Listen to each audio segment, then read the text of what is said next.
আগামীকাল থেকে MDM server শিফটিংয়ের কাজ শুরু হবে। 5 তারিখ থেকে আপনি এমডিএম সার্ভারে কোনো মেসেজ পাঠাতে পারবেন না। 5 তারিখ থেকে প্রায় 10 তারিখ পর্যন্ত মিনিমাম বন্ধ থাকবে। 10 তারিখের পর থেকে সার্ভার খুলবে, তখন আবার যথারীতি এসএমএস চালু করতে পারবেন। তবে এই কদিন এসএমএস করতে পারবেন না। তবে মিড ডে মিল বন্ধ হবে না, মিড ডে মিল যেমন চলছে তেমন চলবে।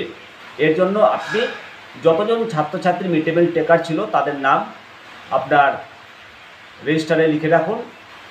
পরে যখন পোর্টাল খুলবে সেই সুযোগ আপনাদেরকে দেওয়া হবে পোর্টালে নাম তোলার জন্য, অথবা ব্লকে যিনি মিড ডে মিল সেকশনে আছে ওনাকে ফোনে লিখিয়ে দেবেন। আশা করি বুঝতে পেরেছেন।